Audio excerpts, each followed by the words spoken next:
From New York, this is Democracy Now! We know that the President of the United States incited this insurrection, this armed rebellion against our common country. He must go. He is a clear and present danger to the nation that we all love. Donald Trump becomes the first U.S. president to be impeached twice as the House of Representatives charges him with inciting last week's deadly insurrection at the Capitol. Trump will now face a second Senate trial, but it's expected to take place after he leaves office. President Donald Trump is a direct and serious threat to our democracy and to our Constitution. The United States House of Representatives did its duty to impeach him, and the United States Senate must now convict and remove him from public office. We'll speak to constitutional lawyer John Boniface and Professor Keeanga-Yamahtta-Taylor on the bitter fruits of Trump's white power presidency. Then, more than 8,000 Americans have died from COVID-19 over the past 2 days alone. The CDC warns another 92,000 can die in the next 3 weeks as complaints grow over the botched distribution of COVID vaccines. All that and more coming up. Welcome to Democracy Now!, democracynow.org, the Quarantine Report. I'm Amy Goodman. The House of Representatives has voted to impeach President Donald Trump for inciting an insurrection at the U.S. Capitol in a bid to overturn Joe Biden's Electoral College victory. Trump becomes the first U.S. president to be impeached twice. Wednesday's vote, 232 to 197, with 10 Republicans joining Democrats. It's the most bipartisan impeachment in history.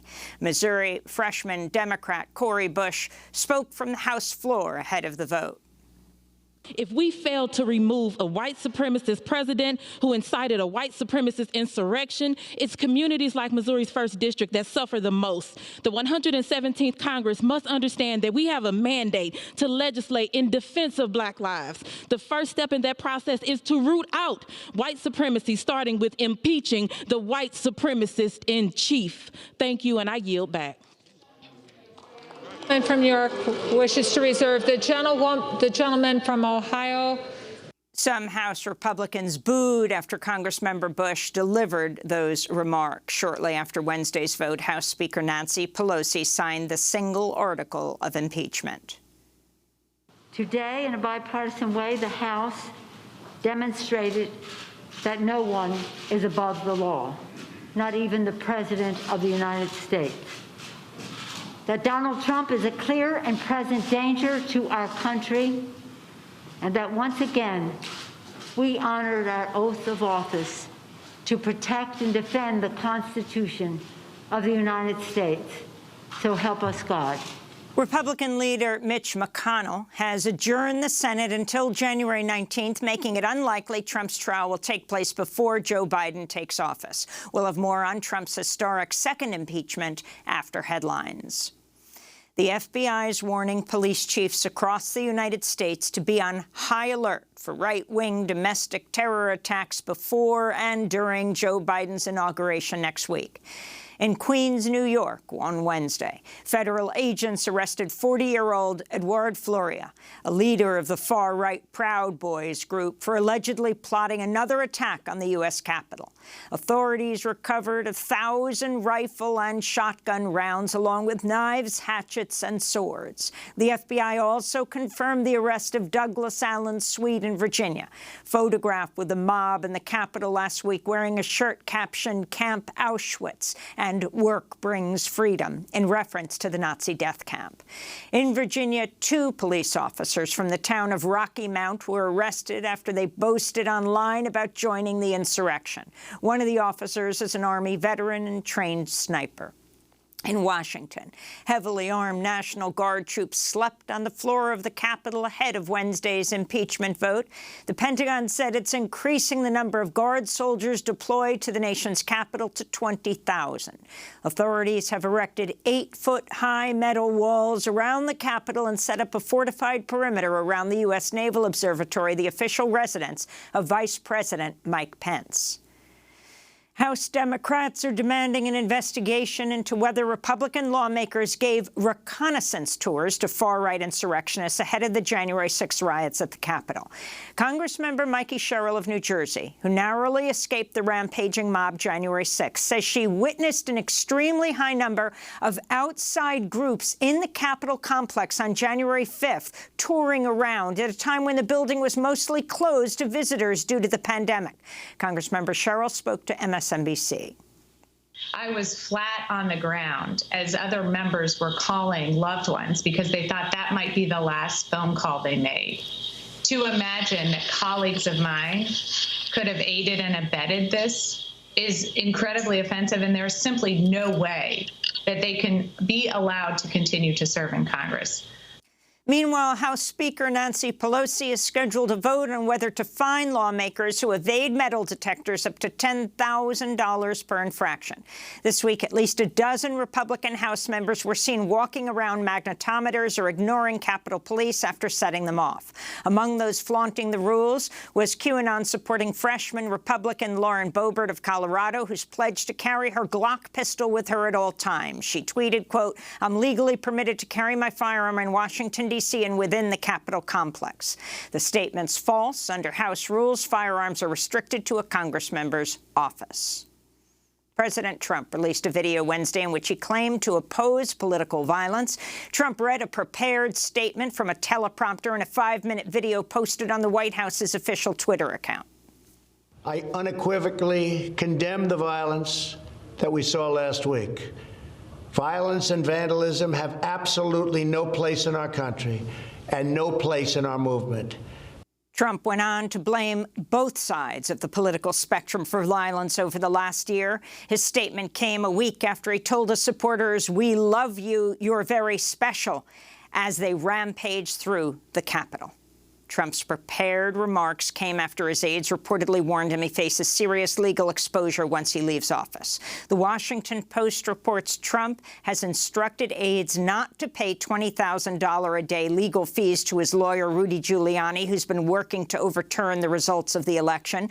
Giuliani faces possible expulsion from the New York State Bar Association after he told Trump's mob on January 6th, "Let's have trial by combat." Meanwhile, a growing number of businesses have distanced themselves from Trump and his political allies. Deutsche Bank and Signature Bank say they're severing ties with the Trump Organization, as did the real estate brokerage firm Cushman & Wakefield. The PGA of America said it would no longer hold next year's championship at Trump's golf club in Bedminster, New Jersey. American Express, AT&T, Comcast, Dow, Nike, GE, Verizon, and other corporations said they would cut contributions to Republican lawmakers who refused to certify Joe Biden's Electoral College victory. Meanwhile, New York Mayor Bill de Blasio said Wednesday the city's canceling all contracts with the Trump Organization.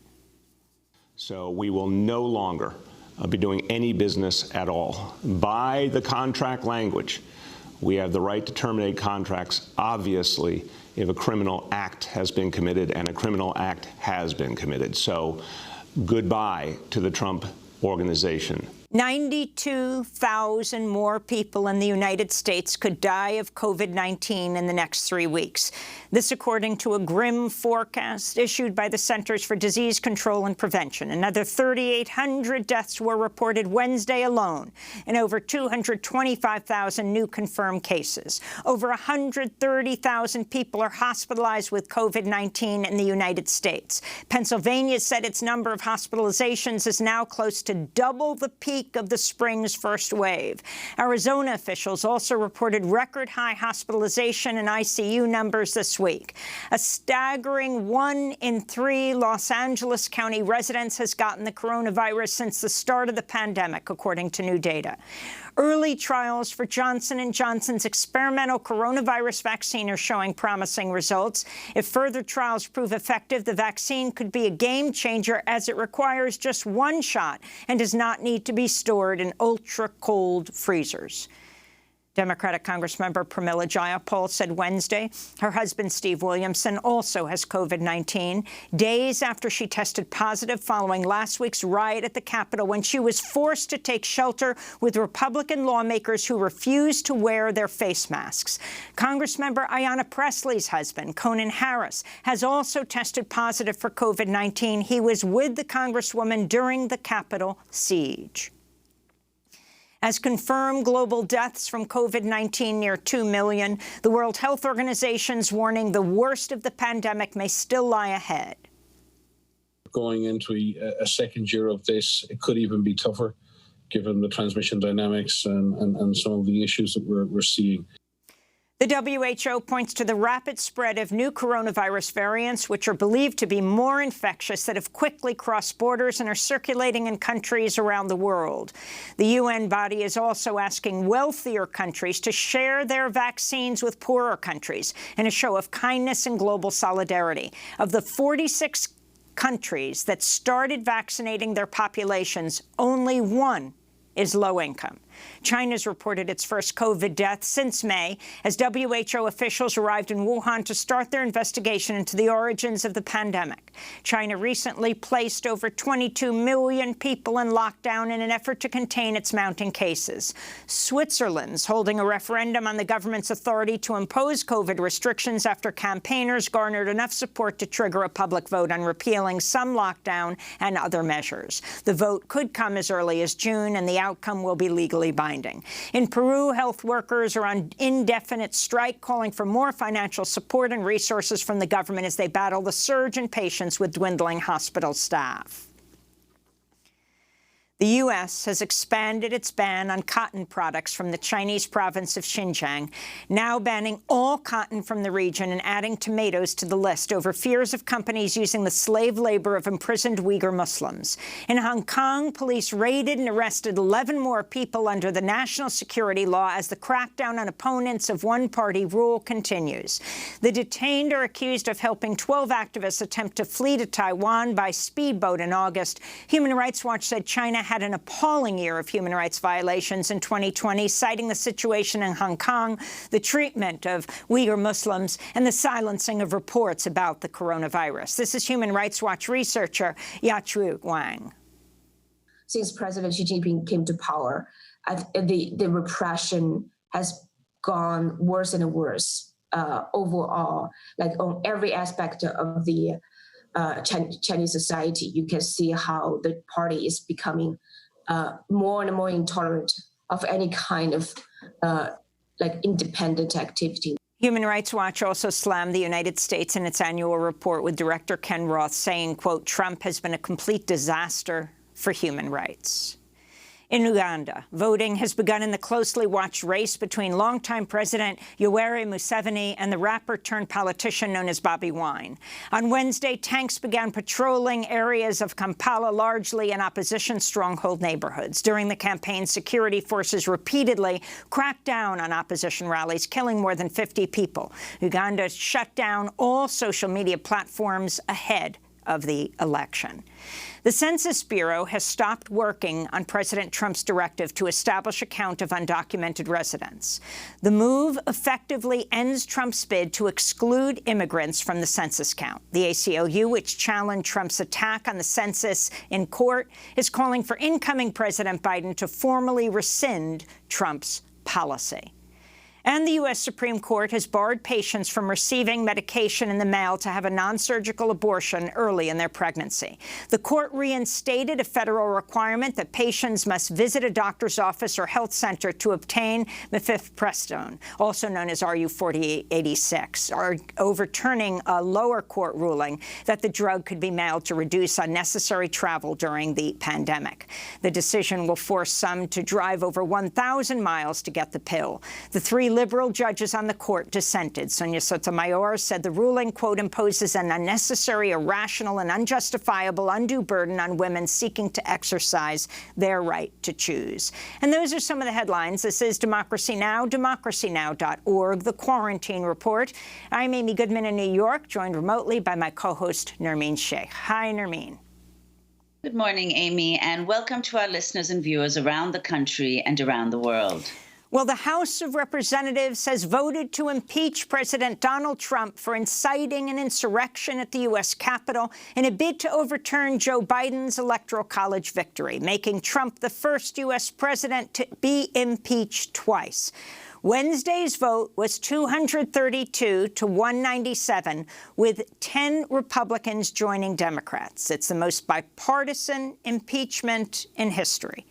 It was 1 week ago today, the morning after the insurrection, that Congressmember Ilhan Omar of Minnesota, a former refugee, the first Somali American to serve in Congress and also the first to wear a hijab in U.S. Congress, first unveiled a resolution to impeach Trump. During Wednesday's proceedings, she called Trump a tyrant. Let us not mince words about what happened last week. It was a violent attempt to interrupt our democratic process. It was a targeted blow at the most essential process that makes us a democracy.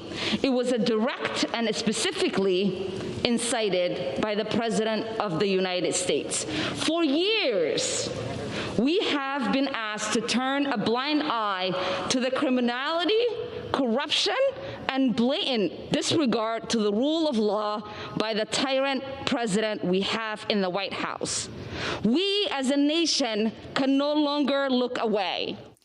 In 2019, President Trump was also impeached by the House for abuse of power and obstruction of Congress. This is Democratic Congresswoman Diane DeGette of Colorado, who served as an impeachment manager last year and will again this year, speaking on Wednesday. Just over a year ago, I stood right there where you're standing today as we took the solemn step of impeaching the President of the United States for pressuring a foreign leader to take unlawful actions to help him in his reelection. And now, just 1 week ago, almost to the hour, I laid right there on the floor of the gallery above us. I heard gunshots in the speaker's lobby. I heard the mob pounding on the door.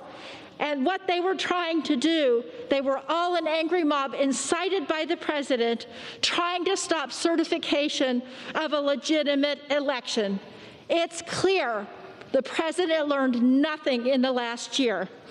Yesterday, the president said again he did nothing wrong. This man is dangerous. He has defied the Constitution. He's incited sedition, and he must be removed. President Trump now faces an impeachment trial in the Senate, which Republican leader Mitch McConnell has adjourned until January 19th, making it unlikely the trial will take place before Joe Biden is inaugurated. For more, we're joined by John Boniface, co-founder and president of Free Speech for People, co-author of The Constitution Demands It, the case for the impeachment of Donald Trump. John, welcome back to Democracy Now! Can you talk about the significance of this second impeachment of Donald Trump and what it means and what will happen in the Senate? Thank you, Amy, for having me. This is a significant, historic vote. The House of Representatives did its duty to pass this article of impeachment against Donald Trump for inciting insurrection, a violent, seditious attack on the U.S. Capitol to overthrow constitutional government. And as Speaker Pelosi has said, he is a clear and present danger to the nation. He must be removed immediately. So we do not accept the idea that Senator McConnell has put forward that somehow the Senate cannot act immediately to hold this impeachment trial and convict and remove him. There is a procedure for enacting emergency rules to reconvene the U.S. Senate, and Senator McConnell ought to do that. The fact of the matter is that members of the Republican-led Senate are responsible. Those who did not vote to convict last time are responsible, in part, for allowing this president to stay in office, someone who has clearly abused his power time and time again, leading to this violent attack on the U.S. Capitol just last week. Well, John Boniface, I mean, it seems that McConnell is not likely to reconvene the Senate. Could you talk about what the significance and the effects, consequences would be of impeaching a president carrying out a trial in the Senate for a former president? What would be the consequences of that? Well, the consequences are that there is a basis for disqualifying a member of the public who has held public office before and has been convicted from ever running for office and holding office again. And that disqualification has to happen here. Not only should he be convicted for having engaged in this insurrection, inciting this insurrection, but he should be barred from ever holding future federal office. And that can happen even if he has already left office. And that's significant because, of course, the president has said that he intends to consider running for office again, has suggested that he might run in 2024. And there's no basis for him to be able to hold office again if he's convicted. And in fact, the 14th Amendment, Section 3 makes clear that anyone who is engaged in insurrection or rebellion against the United States may not hold public office in the future. Well, could you elaborate on that, John, the Section 3 of the 14th Amendment? In a recent piece in the Washington Post, American historian Eric Foner advocated invoking that Section 3 of the 14th Amendment as a more expeditious way of getting rid of Trump and also a more appropriate one. He wrote, and I'll just quote very briefly, that invoking a constitutional provision meant to limit the political power of Confederate leaders would mark an appropriate end to the career of a president who so closely identified himself with the memory of the Confederacy and with a culture of white resentment. John Boniface. I agree with Eric Foner. And in fact, with respect to invoking this provision of the 14th Amendment, and in fact, that provision is cited in the article of impeachment that the House of Representatives passed yesterday. But it doesn't mean that we only do that. We have to proceed with this impeachment trial. This president must be held accountable for the charges that have now been issued by the U.S. House of Representatives for inciting insurrection. And impeachment means anything. It means that this president be held accountable for his crimes, his high crimes that he has committed.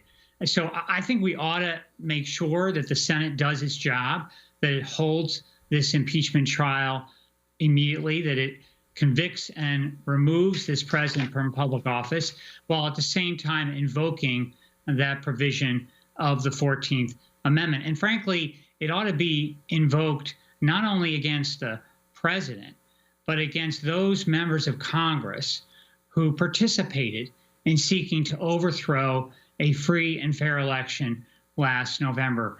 Even after this violent attack on the U.S. Capitol, you had 140 members of the U.S. House, you had 7 members of the U.S. Senate voting after that attack to overthrow this free and fair election. They participated in helping to incite this insurrection. They participated in spreading the big lie that somehow this was a fraudulent election. It was not. And the idea that they get to stay in office after having participated in that action is antithetical to our democracy and to that provision of the 14th Amendment. John Boniface, if President Trump were found guilty in the Senate, and there are serious questions of, with the crises that are being faced from the economy and COVID, of course, to continue to deal with Donald Trump, it's not automatic that he wouldn't be able to run again. Is that right? It would have to be a sanction decided by the Senate if they found him guilty.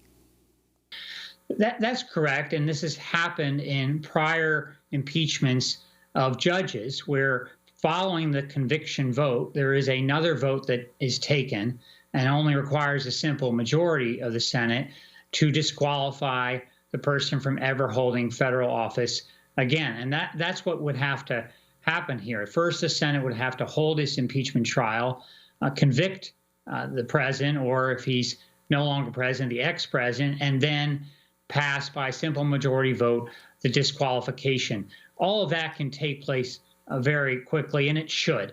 And honestly, again, Senator Schumer has called on Senator McConnell to invoke emergency rules to reconvene this Senate now, not to have it stay adjourned until January 19th. And the reason is that we know, as Congressman Jamin Raskin has said, that on right-wing militia sites, there are statements being made, discussions of another attack on Washington leading up to the inauguration. And this president has incited all that, and he ought to be held accountable, and he ought not to be in public office any longer. John Boniface, I want to thank you for being with us. President of Free Speech for People, co-author of The Constitution Demands It, the case for the impeachment of Donald Trump. Next up, Keeanga-Yamahtta-Taylor, Princeton University professor on the bitter fruits of Trump's white power presidency. Stay with us.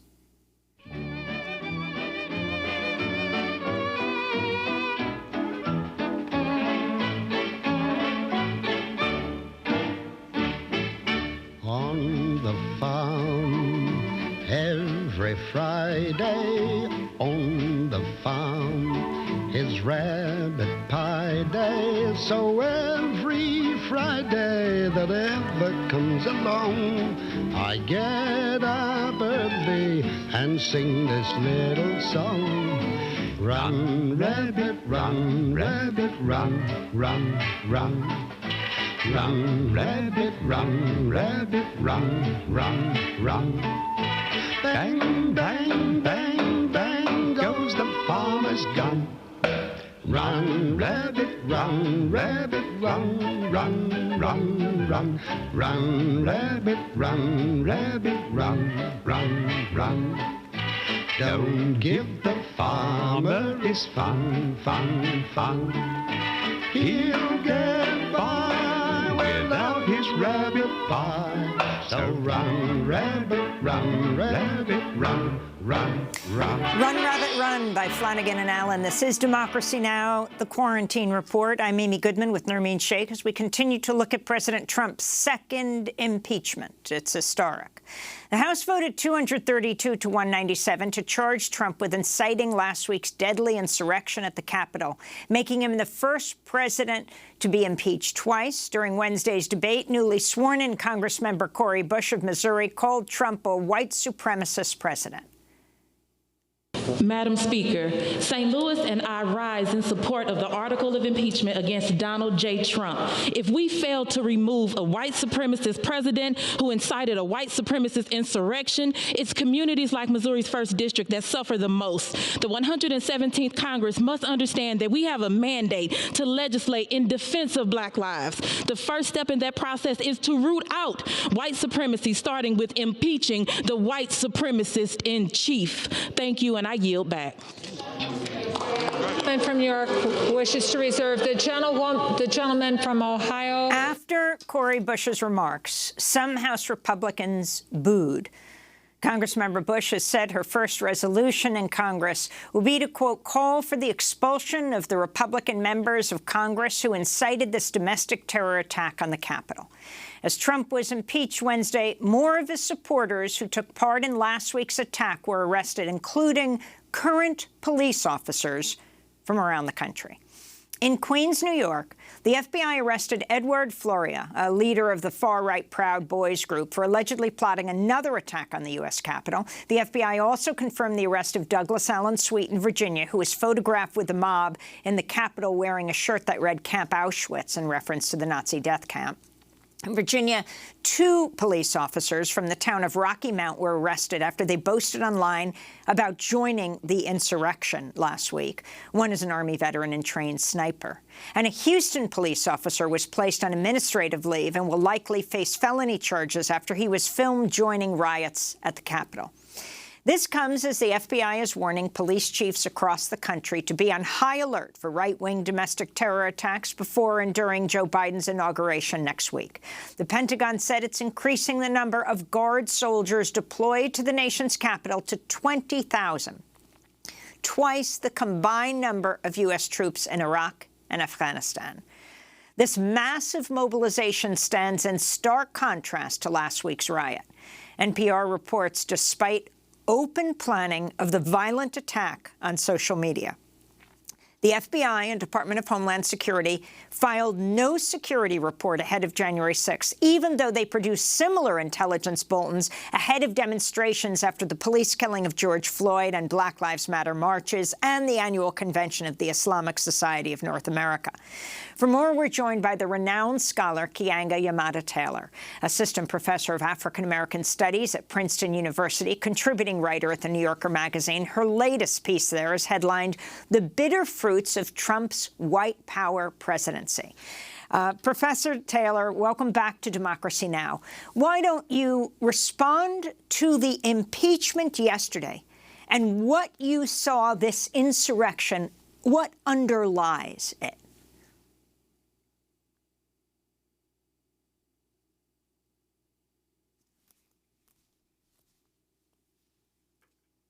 I think the impeachment yesterday is a culmination of sorts of the kind of violence and racism that has been at the heart of the Trump administration that finally boiled over.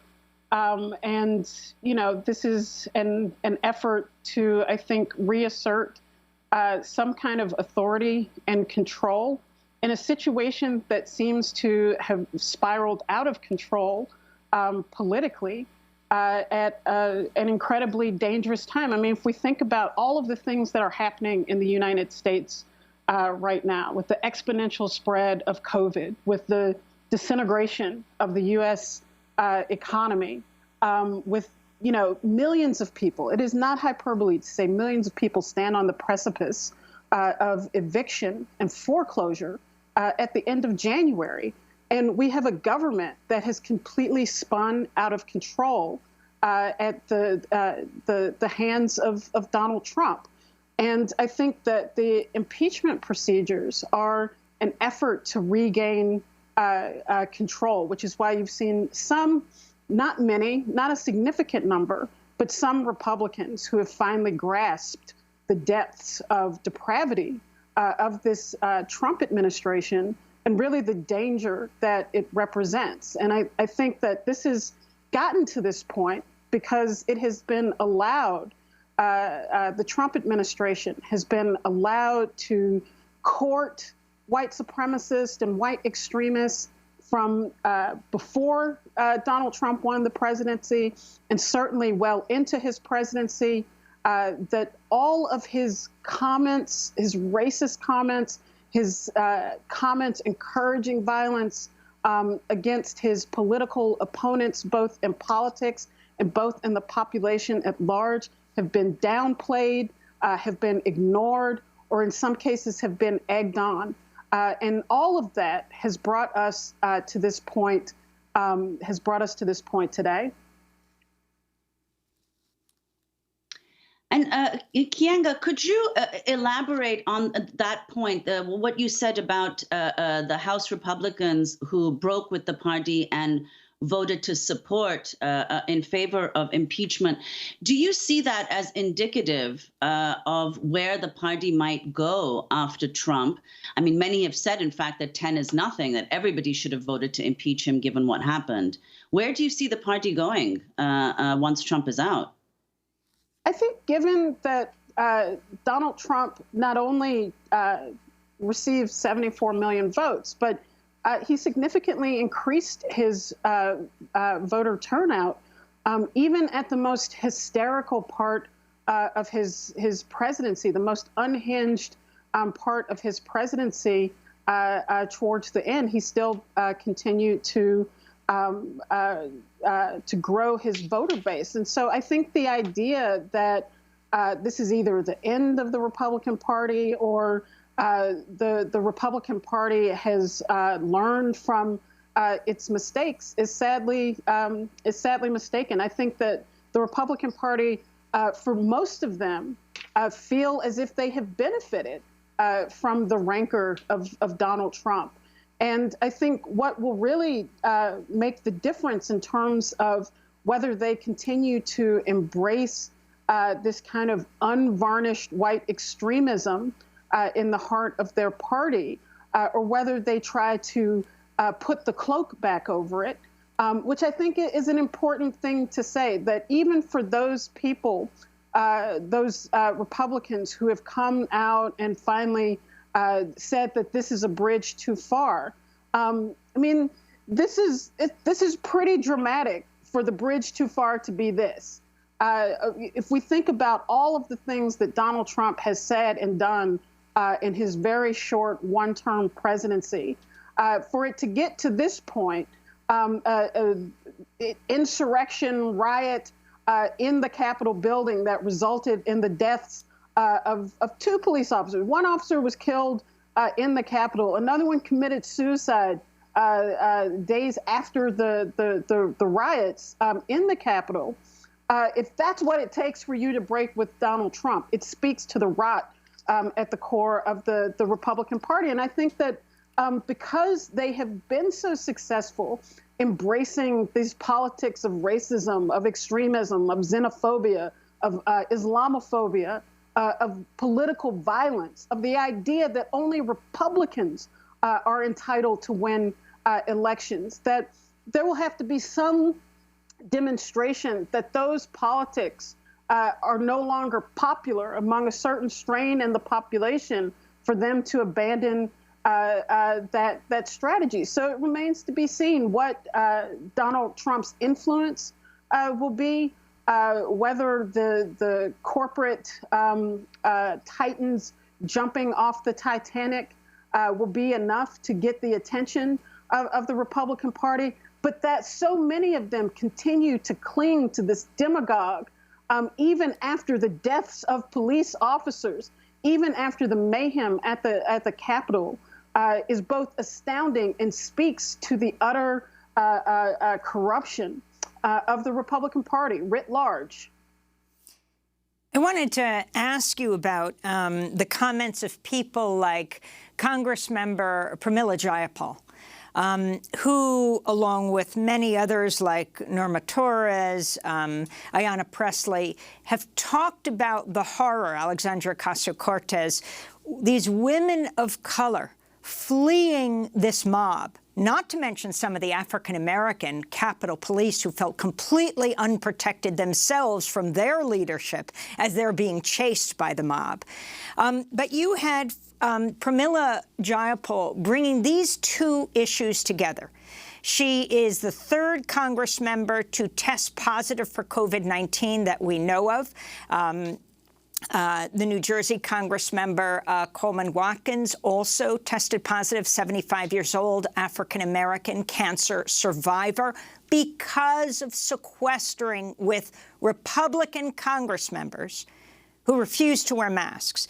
Jayapal said, "Only hours after President Trump incited a deadly assault on our Capitol, our country, and our democracy, many Republicans still refuse to take the bare minimum COVID-19 precaution and simply wear a damn mask in a crowded room during a pandemic, creating a super spreader event on top of a domestic terrorist attack." Now, Pramila Jayapal's husband is tested positive, as has Ayanna Pressley's husband. Can you talk about the coming together of these 2 issues? Now, Nancy Pelosi and the Democrats demanding that these Republicans wear masks or be fined and having those fines deducted from Republicans' paychecks if they don't wear them in the House. But both this attack last week and the disproportionate effect COVID has on people of color. I mean, it is just utterly disgusting, and it shows something about the selfishness, the hypocrisy of the Republican Party to put these people at risk for the sake of their political brand. And, you know, I think that there's something much more pernicious to this when we think about the ways that these people are responsible, have a political obligation to make determinations about how the country responds to this virus, to be responsible for creating the provisions to mitigate the worst aspects of this virus, and are now in political control of how the vaccine is disseminated in response to the virus. And so I think that when you look at the absolutely astounding, appalling response of the most powerful nation on earth to the coronavirus, you get some insight into why the political response has been so completely bungled. With the Republican Party in charge of the Senate and the presidency, they have had absolutely no interest in pursuing an aggressive strategy to try to contain this virus.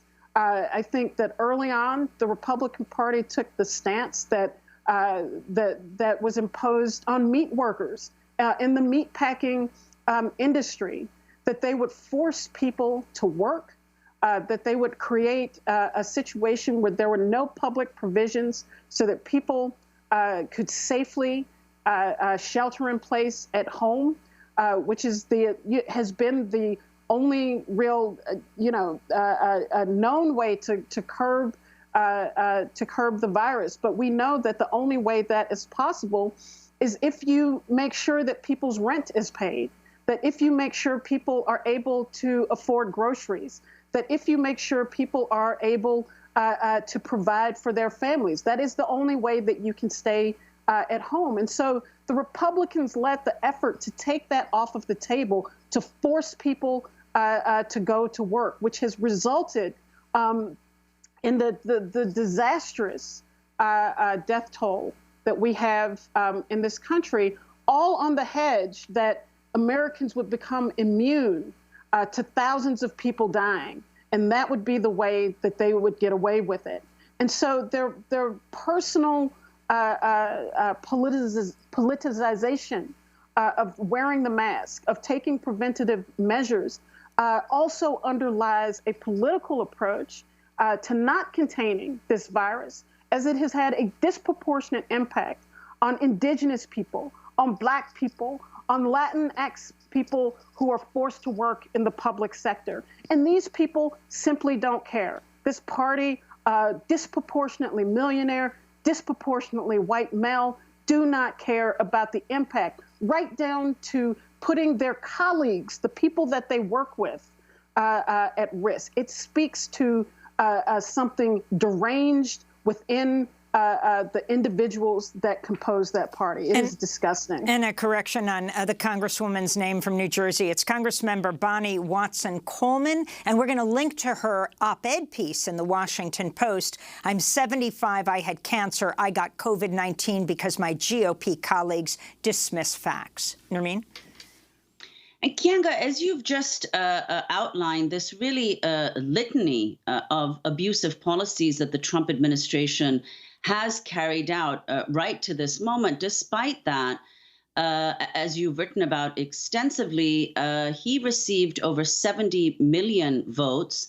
And as you've also said, his there was an increase in the people who voted for him among demographic groups that one would not expect to support him. So there are these 70 million people who are Trump supporters, and we're going into the Biden-Harris administration next week. What's going to happen to all these people? How should the Biden-Harris administration engage with them, if at all, and in what ways? So I think there are two things here. One is, I think Trump increased his overall voting turnout to the shock of many people. But I don't think that the 74 million people that voted for Trump are all white supremacists, white extremists who are chomping at the bit to overrun the Capitol and kill people in the Democratic Party. Clearly, there is a stratum of that among those people. But I think that there's a more complicated set of issues going on here. I think that Trump increased his voter totals among Latinx people, among Black voters, including Black women. There was much more talked about his increase among Black male voters, but, you know, he also increased his turnout or his total voting totals among Black women. So I think that there is a much more complicated story to tell about really the collapse in the credibility of both parties, in that, you know, people feel like the world is falling apart around them, and that there has been an anemic response from the political parties involved. And in some ways, you know, there are lots of things I think that motivate Trump voters. One of them being registering one's disappointment, disapproval with government itself. I mean, Trump has become this absurd symbol of anti-government, even as the president, the most powerful elected position, not just in this country, but in the world. He still registers as a kind of anti-government figure. I think that people feel that his boorishness, his behavior is also a rebuke of the kind of buttoned up political theater that most other elected officials engage in. And so what I think that really speaks to is the lack of political options and alternatives for people in this country. And that's why when people talk about, is this the end of the Republican Party? Is the Republican Party going to dissolve over this? I mean, people were saying the same thing in 2015 when Donald Trump became the candidate for the Republican Party, which seemed ridiculous. And the Republicans were somewhat of a laughingstock as a result of that until they actually won the presidency. And so when there are two parties, it limits your ability to really register opposition, and it leaves people to vote for one or the other. That being said, I think that there is an opportunity for the Biden and Harris administration to actually be able to demonstrate government that can be effective.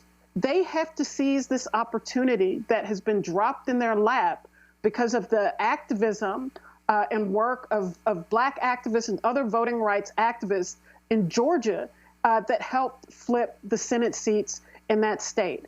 That means there are officially, once Joe Biden is inaugurated, that there are no more excuses, that the Democratic Party has control of the Senate, and that should very quickly open up a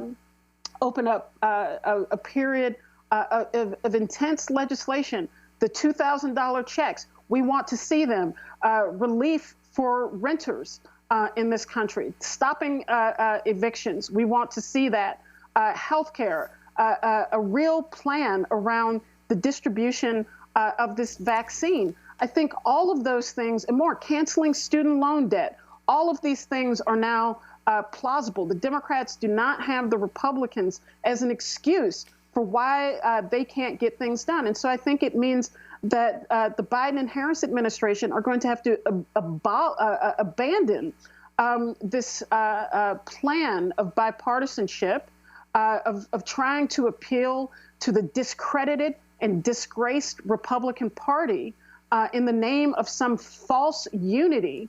And instead, they must plow ahead with a plan that can actually fix the not just deep problems, but problems that seem and appear to be completely out of control in this country. They have to use this authority to do so. And, you know, we know we have 10 from seconds. Joe Biden's history that will be a hard thing for him to do. And so it means that the social movements that were most activated through the summer around Black Lives Matter have to reemerge to force the Biden-Harris administration to follow through on the promises that were made. Keeanga-Yamahtta Taylor, we want to thank you so much for being with us. Assistant Professor of African American Studies at Princeton University, contributing writer at The New Yorker magazine. We'll link to her most recent piece, The Bitter Fruits of Trump's White Power Presidency. Next up, more than 8,000 Americans have died of COVID-19 in just the past 2 days alone. We'll talk about the botched vaccine distribution and what needs to be done not only in this country, but around the world. Stay with us.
World Without Fear by Anti-Ballas. This is Democracy Now!, democracynow.org. The Quarantine Report. I'm Amy Goodman with Nermeen Shaikh. More than 8,000 Americans have died from COVID-19 in the last 2 days alone. Experts believe the outbreak will get even worse before the effects of vaccines are felt. The Centers for Disease Control and Prevention warns another 92,000 people could die in the next 3 weeks as complaints grow over the slow distribution of vaccines.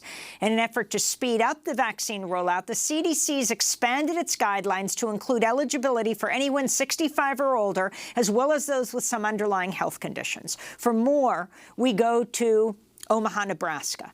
On the rollout around the world and in the U.S., we're joined by Dr. Ali Khan, epidemiologist and dean of the College of Public Health at the University of Nebraska Medical Center, where he joins us now. He's the former director of the CDC's Office of Public Health Preparedness and Response, where he oversaw the Strategic National Stockpile. Dr. Khan, welcome back to Democracy Now! So you have these new CDC guidelines. Anyone 65 or older can get this vaccine, or people with comorbidities, with underlying problems below that, as well as, of course, teachers and healthcare professionals. And the Biden decision, as well as the Trump administration decision now, to just release everything, not to save half for people to go back and get their second dose for the Moderna and the Pfizer vaccines, which requires 2 doses for the full protection. What are your thoughts about this? Thank you. So this really helps to balance the supply-demand mismatch we're seeing across America. So there have been approximately 30 million doses distributed, but only about 10 million doses actually administered. So I think the overall national number is 30% of doses that have been distributed have been administered. And we're seeing, again, great variability across states, actually a 4-fold variability in their ability to get this vaccine out. So by releasing all the vaccine, you take care of addressing issues where sites have more people than vaccine. And by increasing the number of people who are eligible, you take care of sites that are throwing away vaccine because they can't give it to anybody. So it addresses some of the mismatch, but there's a real concern here. So the first concern is this in no way addresses the continued operational insufficiency we are seeing at local and state level. Do they have the processes and procedures in place to enroll these people, vaccinate them, and track them? I also have a slight concern about trust. So by increasing the people who are eligible, that's approximately 150 million people who have just now been made eligible. What's not going to happen is there isn't going to be 300 million doses of vaccine that are about to be released tomorrow. So these individuals still are going to get vaccinated over the next couple of months.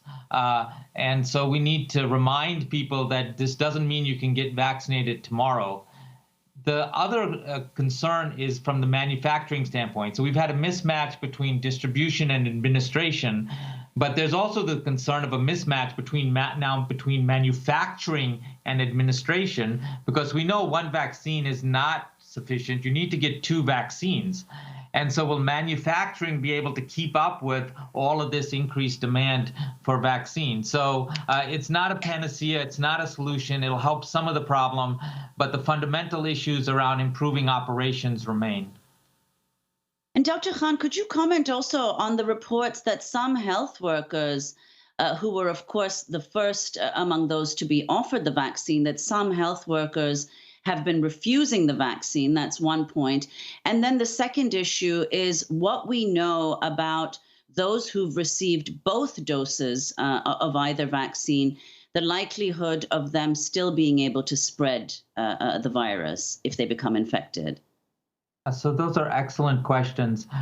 We should not be surprised that there's vaccine hesitancy in the United States, including amongst healthcare workers. As we heard from your last guest, there's been a significant polarization and politicization of this response, and often that hesitancy sort of cleaves along ideologic lines.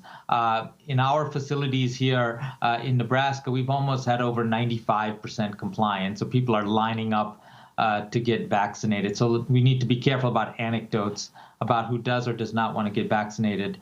The good news is that for people who are getting 2 doses of vaccine, recent reports suggest that they're likely protected for a year, which is excellent news about the vaccine. We do not yet have the data if getting vaccinated prevents disease transmission. So you could get vaccinated, you may have mild asymptomatic disease, but you still could be infecting other people. We just didn't have enough time to collect that data, and often that data is collected after the fact as vaccine is administered within the community. So your question is a great reminder that even with vaccination, we still need to make sure that people are wearing masks, that they're social distancing, that they're washing hands. And a great reminder that there's 1.7 billion people right now who wake up with near 0 cases and 0 deaths. They go to live sporting events. Their economies are growing. And we can do that same thing here in the United States if we use good science, if we're data-driven, and we won't need a whole lot of vaccine to drop this tragic number of cases we continue to see in the U.S. And I believe for the third time in a row, we've had over 4,000 deaths in a single day from a completely preventable disease. The terrible fear that now flattening the curve means going straight up. What about, Dr. Khan, if you're getting 2 vaccines? Johnson & Johnson apparently now has a 1-shot vaccine, and they are just about to make an announcement about that. But if you get the Pfizer, for example, what if you go back and they only have the Moderna? Are the studies done that show that this is okay to mix and match? No, there are actually no studies available that suggest it's okay to mix and match. And this is a lot of effort at the local health departments to make sure you go back and get the exact same vaccine. Good point also about Johnson & Johnson. That vaccine would be a game changer if the phase 3 studies suggest that it's efficacious and safe to give to Americans. It's a single dose. There's not these issues about refrigeration, freezing, maintaining these vaccines under frozen conditions. And it does allow the more typical mindset of mass vaccination campaigns, because you don't need to have a relationship with the people who you vaccinate, and you don't need to follow up with them. You just need to give them that 1 dose.